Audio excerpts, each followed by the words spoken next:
By the second snowfall, there were more than 30 cats sitting along the wall behind Miriam Voss's house. None of them would touch the food left outside, and every one of them was staring at the stones, not at each other, not at the property or the house or the people watching from the kitchen window. At the stones, the particular arrangement of limestone that had been standing in that valley since before anyone living had been born, in a line 40 feet long and waist high, dry stacked and lichen dark and older than any memory in the settlement. As if the stones had something to say. Miriam Voss watched them from the kitchen window, and she thought, "They know something I have been trying to know for 5 years." She thought, "They are better at this than I am." She went to the table and opened her notebook and wrote the date. At the stones. The wall had been there longer than the settlement. That was the first thing people said when they talked about it, and they were right. The wall predated the oldest structure in the valley by at least a generation. It ran along the back of the Voss property, roughly 40 feet, built of rough limestone in the dry stacked style of people who had moved through the country before anyone staying had arrived. Waist high, partially collapsed in the north section, the stones dark with lichen and the particular weathering of a thing that had been standing in an Ozark winter for a long time. Nobody knew who had built it or why. This question had been asked, and no answer had been found. And in the way of questions with no answers, it had been set aside. There was no practical reason for a retaining wall on that piece of ground. The slope behind the Voss property was gentle, the soil stable, the wall not holding anything that the ground would not have held on its own. It had been explained over the years as a property boundary, as a windbreak, as the remains of a foundation from something built and removed before memory. None of these explanations had the weight of certainty. The wall simply was. It had the quality of an original feature. Something that had been part of the landscape before the landscape had human names for itself. The ridge, the creek, the timber, the wall. She had thought of it this way for years. Miriam's husband Josiah had built the house in 1849, and it was there when Josiah died in 1861, and it was there in the winter of 1866 when the cats began to gather. Miriam Voss was 53 years old in that winter, and she was not a woman who invented problems. She had been in this valley since she was 26.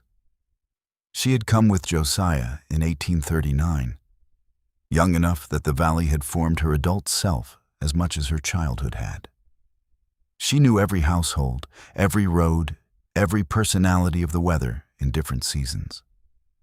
She had raised 4 children and buried 2 of them, and buried a husband, and managed a property through the particular difficulty of widowhood in the Ozark hill country, which required a woman to do the work of 2 people and ask for help only when the asking was unavoidable. She had the quality of someone who had been through difficulty and had come out the other side, knowing exactly how much of what people called strange was simply unfamiliar. She had been through the death of 2 of her 4 children, the death of her husband, 2 bad harvests, a year when the creek flooded and took the root cellar, and the particular loneliness of being the only adult on a property for 5 winters. She had managed all of it. She had a framework for difficulty. The cats were outside the framework. She noticed this without alarm and began building a new framework. She had not called them strange. Practice had taught her that strange was usually a failure of information rather than a category of event. Strange things became ordinary when you understood them. The wall had seemed strange for years, a structure with no clear purpose, older than memory. And then it had simply become the wall, the thing at the back of the property, part of the landscape. She had expected the cats to become ordinary in the same way. They did not become ordinary. She did not call them strange. She had lived beside that wall for 17 years, and she had felt its quality every day of those years, in the specific way that you felt the quality of a thing that was always present, the way you felt the presence of water when you lived near a creek, or the presence of the ridge when you lived in its shadow. The wall was part of the property the way those things were part of a place. She had felt it. She had seen cats on it before, individual animals, farm cats from the surrounding properties, doing the things cats did on stone walls in the sun. What began in November of 1866 was different, and she knew it was different. And she watched it with the same careful attention she brought to everything that required careful attention. The valley in November 1866 had 20-some households, a church, a mill, the particular isolated quality of an Ozark hill country settlement in late autumn, when the trees were stripped and the roads were mud, and the distance between neighbors was felt more acutely than in the warmer months. The first 2 cats appeared on the 5th of November. Not farm cats she recognized, strays or cats from further down the drainage, drawn by something she could not identify.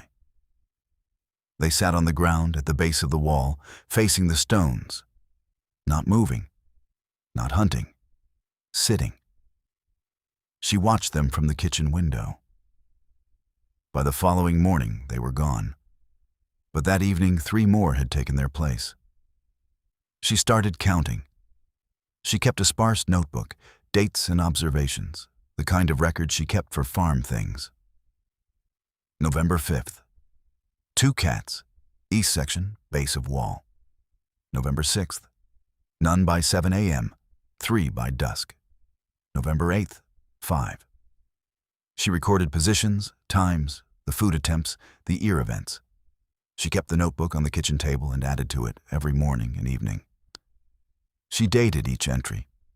She was specific about positions and times. She did not tell anyone about the notebook for 6 weeks. She told Cora Aldred about it eventually, because Cora had her own measurements, and the 2 of them compared notes at the kitchen table one December afternoon, and found that their records were consistent in every detail. Cora said, "You've been doing this since November." Miriam said, "Since the first week." Cora said, "And you haven't told anyone?" Miriam said, "I wanted to be certain first." Cora looked at the notebook. She said, "I think you're certain." Miriam said, "Yes, now I am." By December, there were 41. This number was confirmed by her neighbor's daughter, a girl named Cora Aldred, who had an interest in cataloging things, who walked the length of the wall twice with a piece of chalk and marked each cat's position on a slate board she carried. 41 cats, spaced, and this was what Cora noted and reported back to the settlement. Evenly. Not clustered the way cats clustered when they tolerated each other in a small space. Spaced in the particular regular intervals of things arranged deliberately. Cora stood at the end of the wall and looked at the arrangement. She was 13 years old and had the particular quality of some children who observed things without the frame of what they were supposed to see. She had been marking the positions for 3 days. She had notes. She had measurements she had taken with a piece of string and a stick. She came back to Miriam and said, "They look placed." She said, "The spacing isn't random. I measured it. The distance between each cat is within an inch of the same on the whole eastern face. On the south side it changes, but it changes consistently." Miriam looked at her. She said, "Like they agreed on it." Cora said, "Or like they were following something they already knew." She was 13, and she had the measurements, and she was right. Miriam said, "Yes." That was all she said. She had been saying yes to this quality of the gathering since the first week, quietly, without elaboration, in the particular way of someone confirming something they had already decided. The cats were not feral in their behavior. Feral cats had routines that looked like feral routines, the restless, territorial movement, the nighttime noise, the fighting. These cats were silent. They did not fight. They did not chase or hunt. They sat along the wall, and they faced the stones, and they were silent. They would not eat. Miriam had tried everything she had on hand. Dried fish, which cats traveled considerable distances for. Chicken scraps, warm from the day's cooking. Bread. Milk left in a shallow bowl, which farm cats would drain in minutes, given the opportunity. The cats did not approach the dishes. Not even the younger ones, the smaller ones, the ones that looked like they could have used a meal. They sat in their positions, and they faced the wall, and the food sat untouched in the snow beside them. She tried placing food directly in front of individual cats, within an inch of their faces. They did not look at it.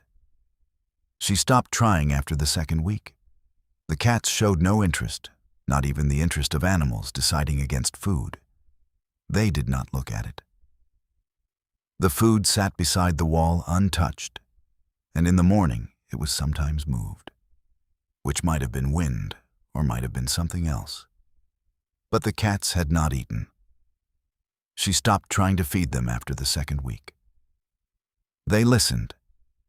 This was the word that several people arrived at independently, and it was the word that stayed because it was accurate in a way that the other possible words were not. They were not watching. Cats watched with their eyes, tracked movement, attended to the visual field. These cats were still in a way that watching did not require. Their eyes were not moving. Their heads were angled toward the wall with the particular tilt of an animal, attending to sound rather than sight. Miriam understood this from the second week. She had grown up around animals, and she knew the difference between an animal resting and an animal attending. These were attending. The particular forward angle of the body, the quality of stillness that was active rather than passive. The stillness of something holding position because position mattered, not the stillness of something at ease. She had watched her husband listen to something he couldn't quite hear in the years before his hearing went, when he would hold still and tilt his head and the entire rest of him would stop. The cats had that quality, held, attending. They were listening to the wall, and occasionally all of them would do something at once. Not movement, not a turn of the head or a shift of position. The ears. All 41 cats, simultaneously, their ears rotating forward and up in the specific orientation of an animal that had heard something at a frequency worth attending to.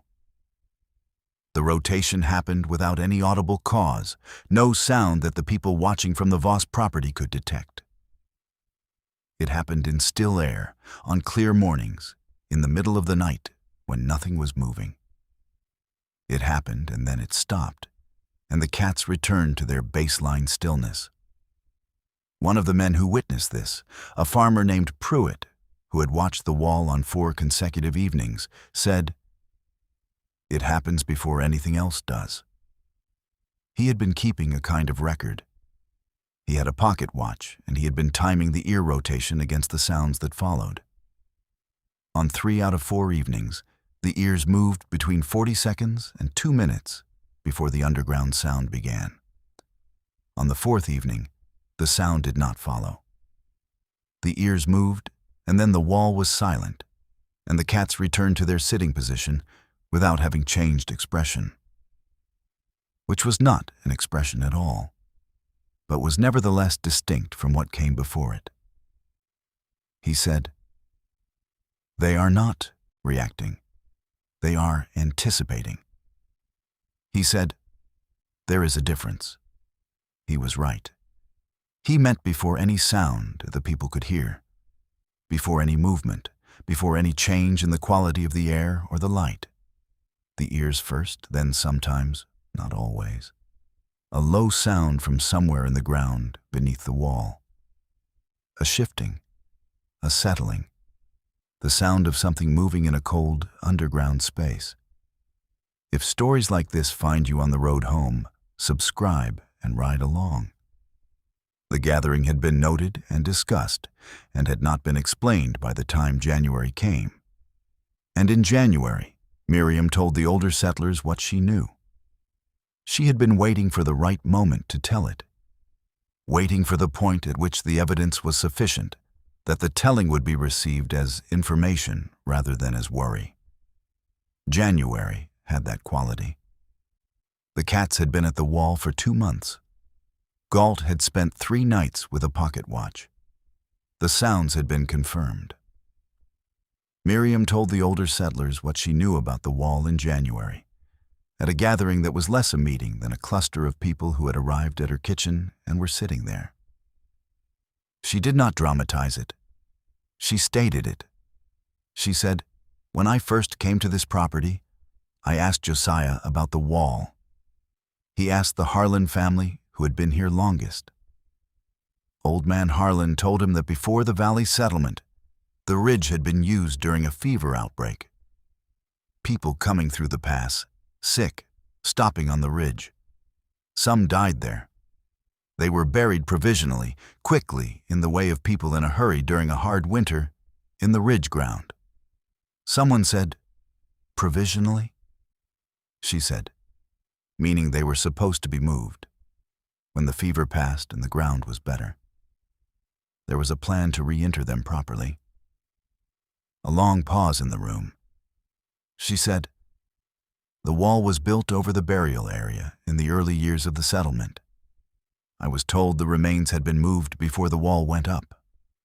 I was told this by Josiah, who was told it by Harlan." She said, "I don't know if it's true." She looked at the table. She had not told this to anyone in 5 years. She had managed it quietly, the way she managed most things, by attending to it without making more of it than she was certain was warranted. She had told herself, each winter the sounds returned, that she would tell someone if it became something that required telling. She had told herself this in 1862 and 1863 and 1864. She had not told anyone. 41 cats had made it something that required telling.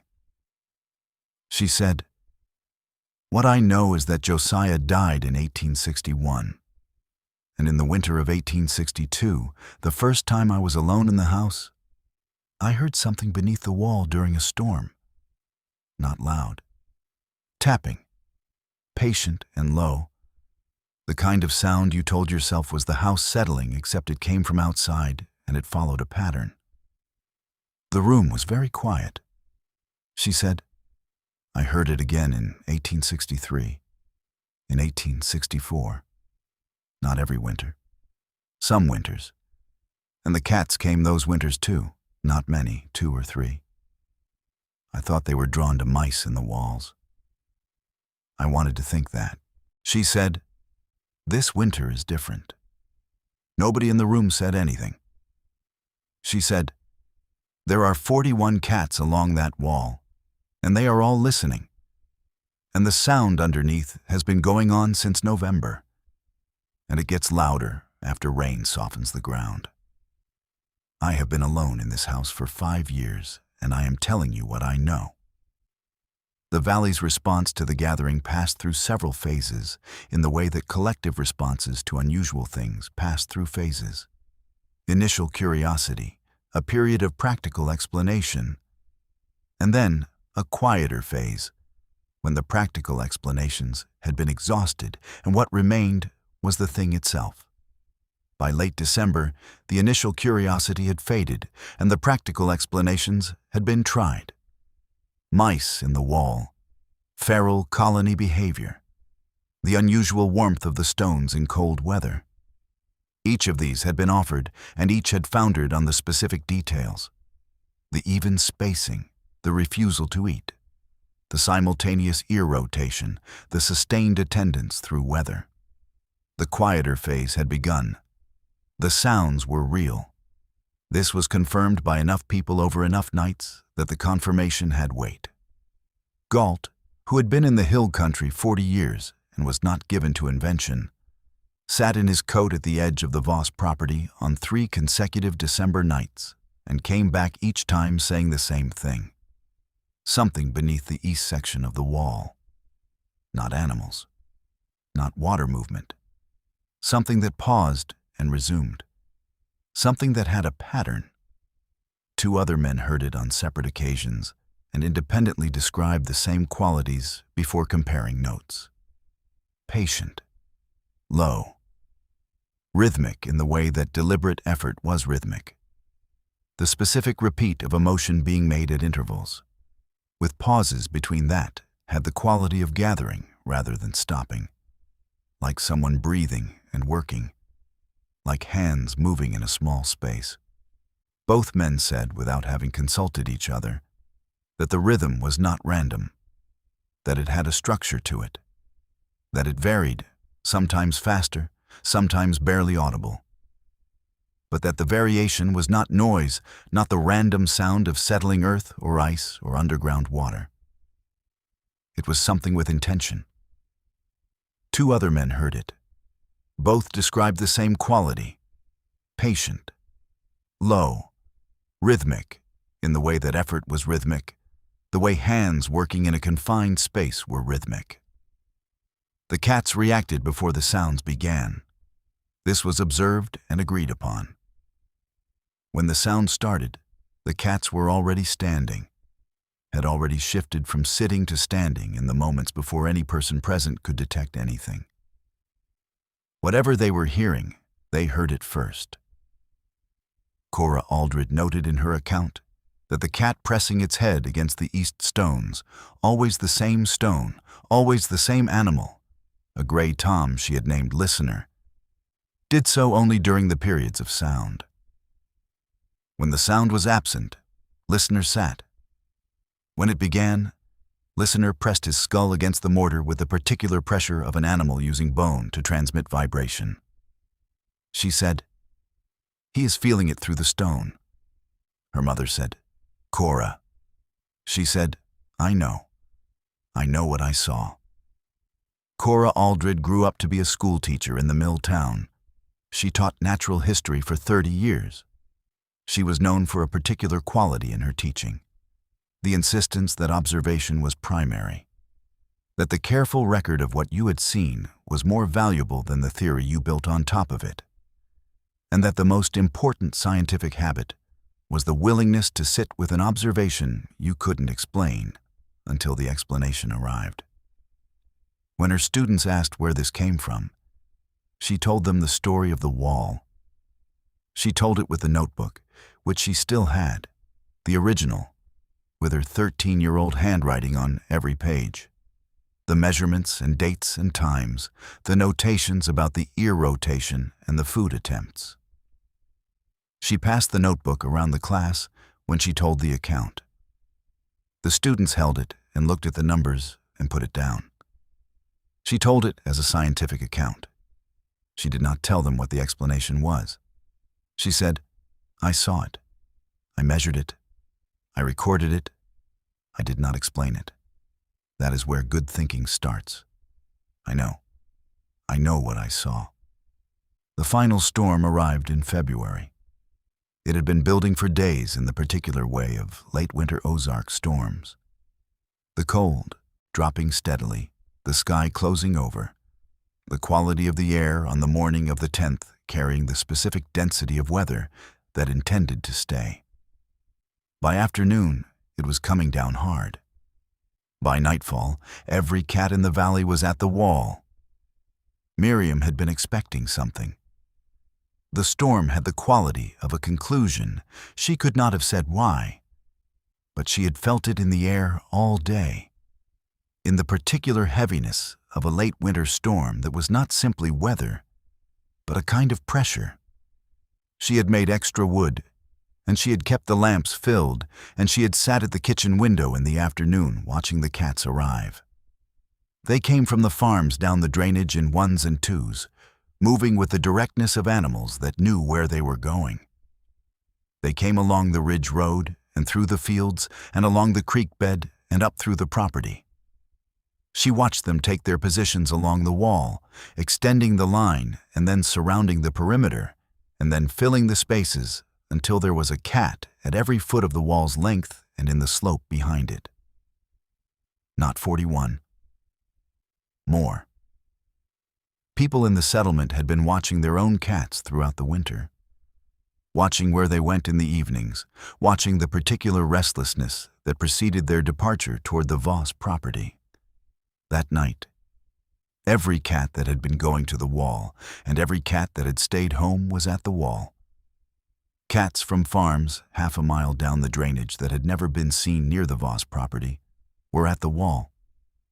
Miriam counted from the kitchen window as the snow thickened. She counted methodically, the way she kept her notebook, systematically, working her way from the east end of the wall to the west, the slope behind it, the perimeter. She counted 3 times. She lost count at 70. Not because there were exactly 70, because by the 3rd count, new animals were arriving, and the number was still growing, and she set down the pencil. She looked at the wall. She had never seen anything like it. She had never imagined anything like it. She had been watching the cats for 3 months, and none of the 3 months had prepared her for this. For the complete encirclement of the wall by every cat she had ever seen in the valley, plus cats she had never seen before. She went to the kitchen table and sat down. She kept the lamp burning. She waited. They were not in their usual line. They had surrounded the wall, along its front face, along its sides, along the slope behind it, where the ridge ground rose toward the timber. The complete perimeter, every cat facing inward toward the stone, and none of them moved. The storm drove the snow horizontal, and the cats did not react to it. The temperature dropped into the kind of cold that was serious in the particular way of February cold. Not the brittle cold of January, but the settled, thorough cold of winter that had been going on long enough to permeate everything, to get into the walls and the ground and the marrow of the hill country itself. The cats sat in it without the hunching of cold animals. They sat in the storm the way stones sat in the storm. Miriam kept the kitchen lamp burning and watched through the glass. At some point, well past midnight, she became aware that the sounds beneath the wall had changed. Not louder. Closer. The quality of proximity rather than volume, the sound of something that had been working for a long time and had arrived somewhere. She did not go outside. This was a decision she made clearly and consciously, with the full awareness of a woman who had been sitting alone in a house beside a wall for 5 years and knew the difference between what she should do and what she should not. She had thought, in the first winters of hearing the sounds, about investigating, about taking a lamp to the wall in the night and pressing her ear to the stones. She had not done it. She did not do it now. She sat at the kitchen table with the lamp and she waited. All the cats stood at once. She saw it through the glass, the simultaneous rise of 70 animals from sitting to standing, the unified alertness, the forward lean of collective attention. They were not alarmed. They were attending. There was a difference she could see clearly from the window. Attending meant they had been waiting for this, and this was what they had been waiting for. And now it was happening. The quality of their standing was not the quality of animals startled into alertness. It was the quality of animals receiving something, taking something in, bearing witness. She pressed her hands flat on the kitchen table and watched them. They stood for a long time, and then, before dawn, they walked away. Not running, walking in the particular unhurried way of cats that had finished something. They went in different directions, toward the timber, toward the farms downstream, toward whatever home each of them had. Not running, not startled, moving with the particular quality of cats that have finished what they came to do. She watched them from the window until the snow and the dark took them. Within an hour, there was not a single cat at the wall. The storm continued through dawn. She sat at the table, and she did not sleep, and the lamp burned down, and she refilled it. and the light came gradually, and when it was light enough, she looked out the window at the snow-covered wall. Empty. She put on her coat and went out. She stayed at the table until the sky began to lighten. The north section of the wall came down sometime before dawn. The settlement came to look in the morning, summoned by Miriam, who had sent the neighbor's son down the road before anyone was fully awake. They found 12 feet of the north face collapsed inward, the stones not fallen outward the way old walls fell in weather, but inward into the space behind them, fallen toward something. Behind the collapsed section, a chamber. Not a natural cavity. The shape of it was deliberate. Roughly 4 feet deep, the walls of earth shored in places by flat stones laid horizontally, the way people shored a space they intended to hold. The floor of the chamber was disturbed earth. The soil recently shifted, the surface of it showing marks that could have been made by hands or by something moving slowly through it. On the far side of the chamber, the splintered remains of a wooden coffin. Very old. The wood collapsed into itself with the deterioration of decades. Empty. The settlement stood at the edge of it, and nobody said anything for a long time. Empty was the word, and it was the wrong word because empty implied nothing had been there. What the chamber said was, something was here and is no longer here. The compression of earth, the outline, the disturbed surface. These were not the marks of a space that had never been occupied. They were the marks of a space that had been occupied for a very long time and had recently been vacated.